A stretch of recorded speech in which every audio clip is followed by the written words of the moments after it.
Hello and welcome to the Magical Musical channel.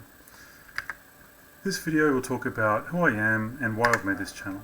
First of all, I have a couple of Pearl Jam concerts that are on my channel, as you might have seen, and until I'm requested to take them down they will stay there, but how much more longer?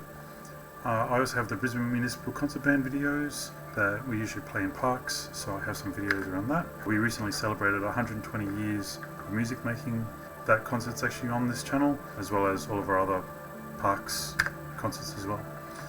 I also have myself playing music covers when I have time to do that, as well as the play along videos. So far I have black on the channel. Next we have the numerology site and videos about how that works, and it is pretty random considering the rest of this channel is about music, and instead of creating another channel I'm just sort of putting it all into the same channel. On top of that I also have some videos that I plan on doing around Python using PyCharm, particularly around application programmable interfaces, and possibly some other stuff as well, as I come up with different ideas on how to make videos or not.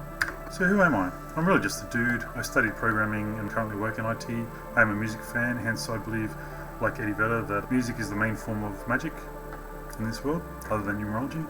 I'm also a husband and father of 3.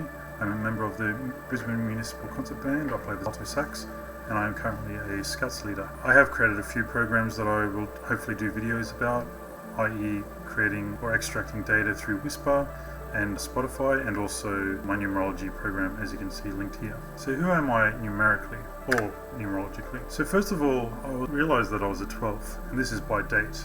So I was the 12th of a month when I was born. So as you can see, it's the sacrifice of the victim. When I read this, I realized that my life didn't always have to be a sacrifice, and I don't always have to be a victim. So this is one of the reasons why I realized the power of numerology.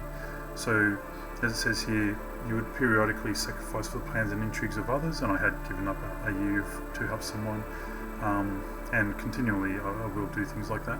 Number 12 warns of the necessity to be alert to every situation, to be aware of false flattery from those who use it to gain their own ends, to be suspicious of those who offer a higher position, and carefully analyse the motive. Although duplicity is not always present, forewarned is forearmed, there is a degree of mental anxiety caused by the need to sacrifice personal goals to the ambition of others. A secondary meaning should also be considered.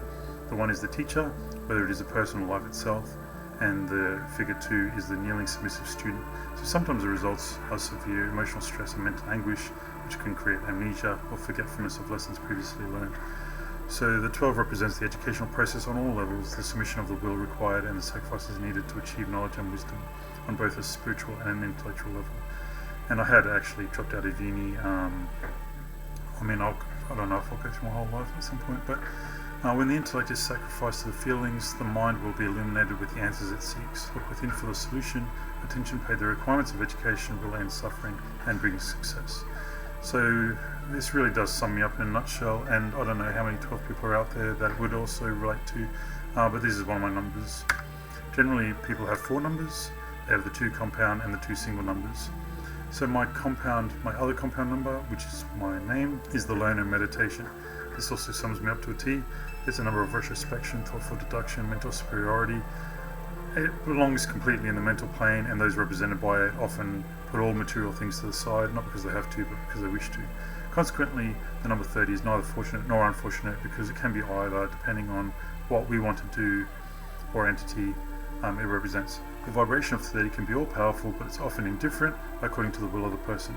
Those whose names equal 20 or who are born on the 30th day of any month generally count few people as their friends.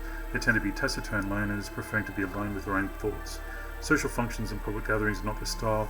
30 doesn't deny happiness or success, but fulfillment is more often found in retreating from the chaos of the marketplace, so that one's mental superiority may be used to develop something worthwhile.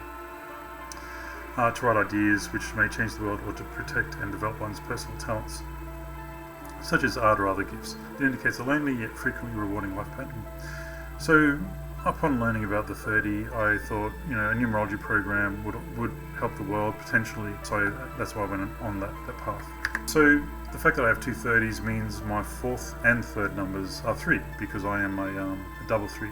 I often think I'm a triple 3 because 3 is also Sagittarius. As you can see here, the vibration intensifies the sun sign personality, and I had Sagittarius rising. So the way the single numbers work, because it's more personality, and I will have a video on the introduction to numerology. This is about who I am as a person based on my numerology. and because I am a Gemini, sometimes the 3 opposes my sun sign, but it can be used to balance my sun sign. And because I have double, really a triple 3, I feel like I do balance a lot across what the 3 represents. So this first section is very important to understand how to use the number, and then it's about what the number actually means. I won't go through the whole thing. The single numbers actually have a lot of text. It's probably 4 times the amount of text in the compound numbers, but basically 3 people base every action, even if they're misguided or the action is negative, upon the foundation of a great ideal. They aim high for truth, and nothing less than truth will satisfy them, whether they seek the truth of love affair, friendship, career, politics, or religion. They're not easily put off by evasive answers or deception, and can spot a lie, a distortion, or dishonesty a mile away. Some of them achieve their goal through truth, others are misled into believing their own illusions, but they never stop searching. The 3 vibration is fiercely independent, seeks total freedom of speech and movement, and cannot be tied down. Travel is an absolute necessity, mingling with others and seeing the world, learning everything there is to know about every country and its people, every intellectual concept, every philosophy. They tend to look at the bright side of everything, and their optimism is contagious. Even Capricorns with a 3 as a birth number will shock themselves with these occasional bursts of sheer Pollyanna optimism. Because of the shining quest for youth, the 3 person is neither an agnostic and an atheist, or intensely devoted to a religious principle, i.e. nuns, ministers, monks, rabbis, and priests. Religion is an important part of the life of the 3 person entity, whether religion is fervently, fanatically accepted or bitterly rejected. The attitude is never neutral. So my own personal beliefs in religion, it's quite interesting.